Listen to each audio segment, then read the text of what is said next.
Hola y bienvenidos a El Independent Agent. I used to be an agent independent. Wow.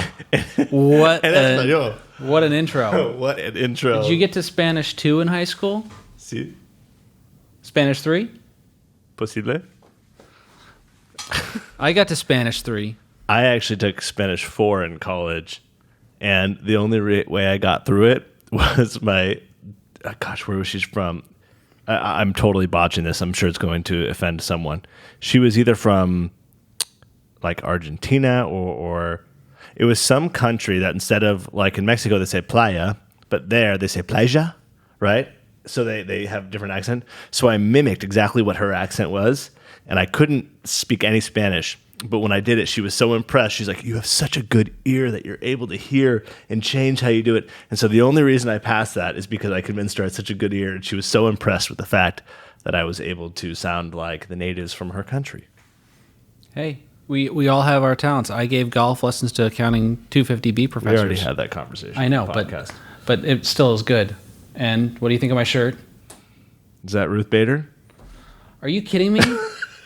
Thank you for being a friend. I know, you told me Golden Girls, right? Yes, it's amazing. Yeah. That looks like RBG. Either way, it's a Golden Girls. It's an epic T-shirt, and I win. And honestly, is it supposed to be a play off of like a Mount Rushmore thing? Yes. They don't. Is that the direction they're all facing in Mount Rushmore? I guess there's trees and stuff. It is, but look, I spent $6 on this T-shirt. Those were hard-earned dollars, and I think it's worth everything. There's pink stuff all over it. Oh, I am pretty sure bad stuff happened in the laundry. I don't do laundry, so... Clearly.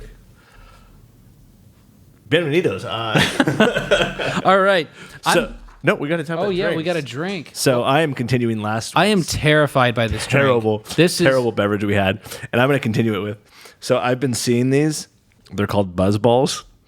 And I was at 76 or some gas station, whatever, and they had them there, and I was like, oh, these would be fun. I actually grabbed the wrong one. I was looking at a different one, but equally, I still think, okay, this is terrible, so let's give it a whirl. This is a BuzzBallz chiller, it says, and it's horchata. I feel like I'm going to vomit before Hence I the even español. That was the whole theme you're playing off of. We have to drink this terribleness because you wanted to use some Spanish. Do you want your BuzzBallz or no? No, I really don't. Gosh. What type of... Oh, yeah. This is like an episode of Jackass. I'm really scared right now. If you can see that. Okay, so here's what the BuzzBallz looks like. BuzzBallz? It's about the size of a tennis ball, maybe, with the tops and bottom cut off. Just square them off. It's a creamy white... It's just terrible. It's horchata, other than standard orange wine with cream and natural and artificial flavors. Cream and natural and artificial flavors. Great. 15% ABV. All right. Bottoms up.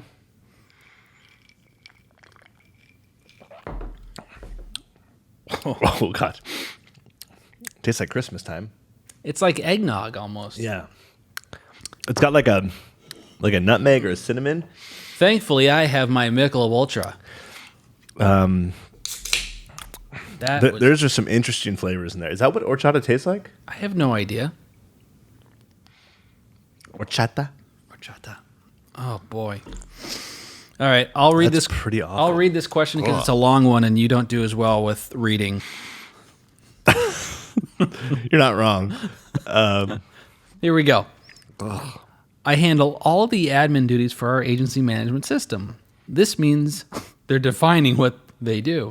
This means I'm responsible for running all reports for all departments in the organization. Every month I run reports, results, and advise on process... Who struggles with reading? and advise on process corrections that need to be made to correct errors and issues. I am so bored by this one already. Month after month, I report the same errors because no corrective action is being taken. The issues are clear to me, but how do I get leadership to actually do something about it? Did you pay attention long enough to... I did get a little bit bored when you said you got bored, but Advise on process corrections that need to be correct. Okay, so when she said she was running reports, I was thinking just financial reports, but or I said she. How sexist of me. Yep. He or she. As head of HR. Wait, you gonna write me up? Yep. Perfect. So assuming they're running all kinds of organizational reports, there's so many questions I have about it. Well, one, can you show us how to run reports? I know how to run reports. Okay, well, I don't get any reports. Well, you can. You're a big boy. You can run your own damn report. No, I don't know how to do it. Justin, you go in there. I have all these preset reports. I even put, like, in Applied Epic, I have on your front homepage, like, the 6 reports that you want to know that you just click on. They're like hyperlink. No, they're just for you. They're not in mine. What do you mean they're in yours? I don't think so. I think I put them in yours. He forgot again. That's maybe true. I mean, just like my Christmas, you remembered my birthday. I did. I got you a nice bottle of wine for your birthday. The most expensive bottle of wine I'll ever own. It was the same bottle that we had in this podcast. I know. But a $50 bottle is an expensive bottle of wine. It's more than $50. I have no idea. Yeah. So you're the question. Okay. If you run reports and people can't understand the reports, they're of no value. That's what happens most times, right? So someone was talking to my business group. They said they were sitting there and they had a CFO, and the CFO was running all these reports for the CEO, and the CEO would look at him every month and say, oh, that's really interesting, or go back. And in truth, the CEO had no idea what the hell the reports meant. And so finally, when they were talking to a consultant, the consultant brought that question up. Do you know even what the reports the CFO is giving you mean? He goes, I really don't. So I would challenge you to, instead of just giving, your agency management reports that really don't give you even if you know what you're looking for in the reports, you have to put them into some form or fashion that makes sense to some other person, or some actionable information. So I would challenge you to say, hey, here's what I think these reports are saying. Based on this, here's my suggestion upon what you need to do to make the changes in the organization. Okay, and not only here's what I think needs to be done, I think it's a 30-day project. You know who sounds probably really good at this? Jim and Pam are... Not sure why that came up. Jim and Pam, I'm sure they'd make a dynamic duo. But can I make an ask while we're doing this? Yes. Can you make reports that just show green, yellow, or red? Because that's my sophistication level. I just need to know if it's good. Well, that's what Daryl did with us, right? The green and yellow. I know, but right? we haven't seen that in a while. Yeah, we can do them. I mean, I don't actually... No, I need you to do that. But I don't send you reports because you don't know how to read them. So that's my point. There needs to be a key for people like me, like reports for dummies. Right. I suggest you create a reports for dummies in your office, or just take the data from the report and actually make something that is understandable and actionable by whomever you want to read it. Well, it depends on what it is, right? Like, for instance, I'm a huge fan of like trailing 12s in various different components of spreadsheets, and we can talk about that at another time if you guys want to know. But I have, from the time we started the business in 2008 up through now, all of our revenues, expenses, everything in different parts of a spreadsheet. And then what I do is I take it as a trailing 12 and then graph it out. So I could say, hey, here's our growth rate on a trailing 12 base. And if you don't know what that means, it's just the past 12 months, year over year. So it'd be January to December, and then February to January, and so on and so forth, all summed up. But I put them into charts so that they're understandable, because when you're just seeing data, oh, we're up 20% this month, we're down 10%, all that, it doesn't help. So I would put the data into forms that are understandable. And I think the question was taking corrective action, not teaching people how to read a report. The issues are clear to me. Maybe they're not clear to them. Maybe if you put them into a report that made them clear to them. Okay. But how do I get leadership to actually do something about it? It's probably not clear to them. It's probably clear to you because you look at the reports all the time, and maybe you're a nerd like me and like to look at reports. He's calling you a nerd. You're a nerd. I also think that when you're looking at the issues, it could be, hey, we're not getting out to market on time, etc. You've got to say, okay, here's the report that shows we didn't get out to market on time, and oh, by the way, here's our retention rate, because let's say we're construction, like our agency. We don't get out to market on time, we get blocked in a market, we lose accounts. And we can show that if, historically speaking, we are getting out to market 10 days late, I guarantee you our retention rate is going down, and there's some correlation on that percentage. Now, we don't allow ours to ever go out late, but if you said, hey, it's going out 10 days late and now retention is down to 86%, then you can say that 86% retention, here's the amount of revenue we're losing on average, and this is what it's costing us because the average length of time we keep a client is 5 years, 7 years. So you actually need to paint a financial picture for management and be able to say, here's one set of reports on data, here's how it relates to this other key component, and here's the ultimate bottom line impact to our agency. We have $45,000 going and leaking out the agency every month or whatever the number is. I agree. So you're saying I'm right or accurate? I said I agree. Sure. Easy, Golden Girls. Hey, I have lots of wisdom in my old age. The agency I work... Did you just try to hold my hand? You tried to get our pinkies touched. I don't think they saw... Let's get it. Yep, yeah, there it is. Hey, Justin, 6 feet. Wait, let's talk about the 6 feet thing, because I think it's important. So the golf course finally opened. We belong to Country Club together, and we go golfing, and it's every Wednesday. And I did win this last Wednesday. I know.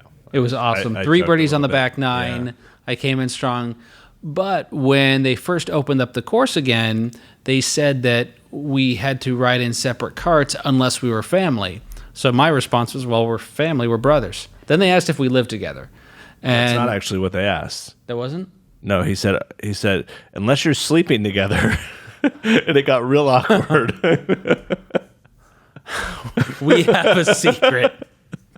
No, God, Justin.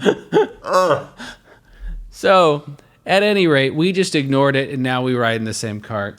Cool story, bro. God. All right. The agency I work at, I would say work for, whatever, offers flexible scheduling to employees in order for them to be able to tend to things like doctors' appointments for their kids, school programs, and sports games. I think this is great, but I am single with no children and therefore not being offered any options for flexible schedule. This seems a little unfair to me. Just because I don't have kids does not mean that I do not have other things going on. Is there anything I can do to lobby for the rights of the single folks? Single folks unite. It didn't actually say that, but you added it in for flair. So I think it's a valid point. I'm going to give a comparison to smokers back in the day. So I remember when I worked for my previous employer, smokers could go take smoke breaks. And everybody else, and the smokers were taking smoke breaks like twice an hour for 10 minutes each. So they only got 40 minutes done in the hour. And it was just accepted norm that they got to do this. And if you didn't smoke, then you couldn't get that break. It was just you were expected to work, and everyone knew you were a non-smoker. So I think it ties into expectations have to be the same within the job set. And we've discussed it on a previous podcast. But if you're making accommodations for one employee and their family, and you're not making specific accommodations for another, the key component here is something's important to you, and the organization makes accommodations for that.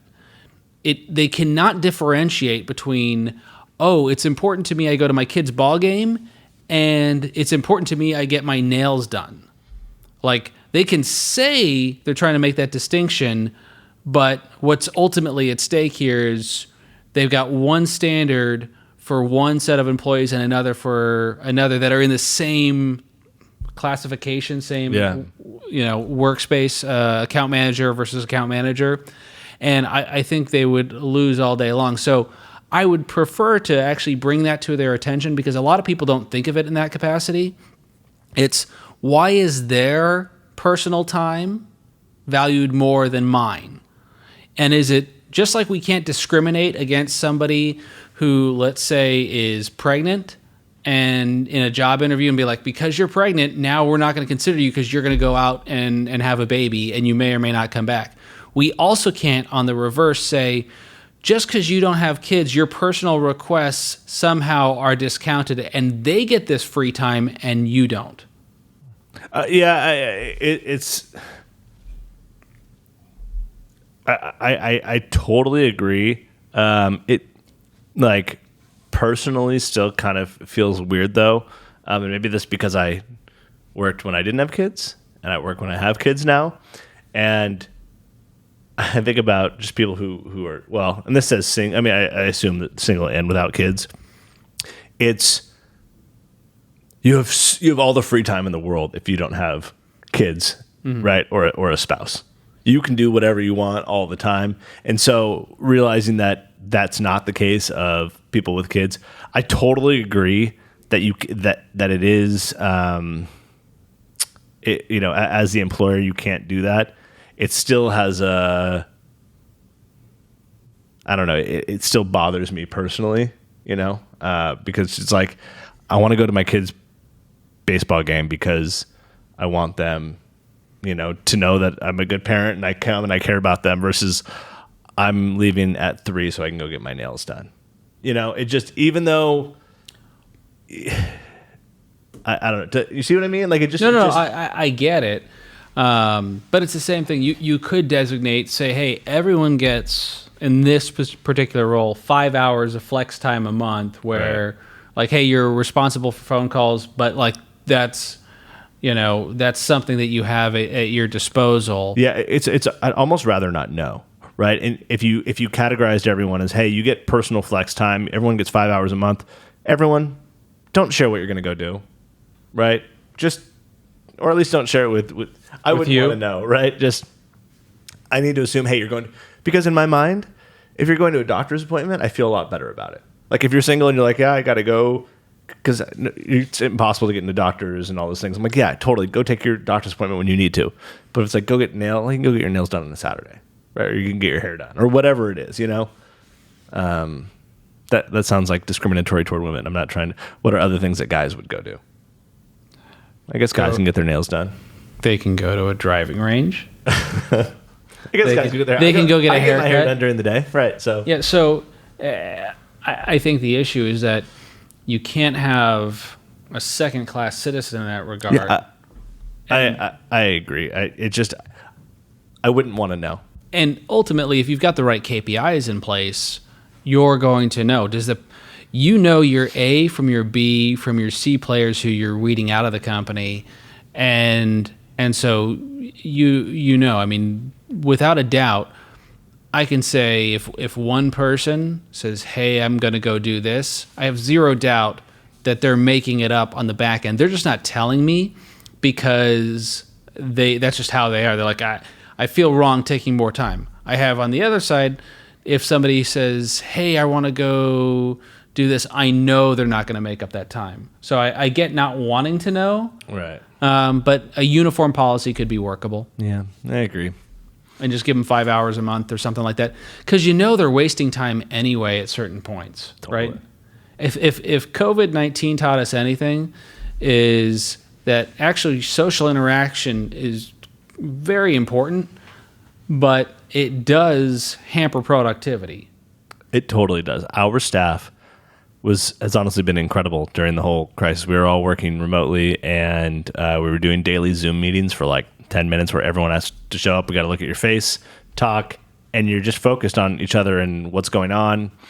But you're not getting the interaction, which we actually desperately need. But people were like, well, I guess I'll just actually work all day.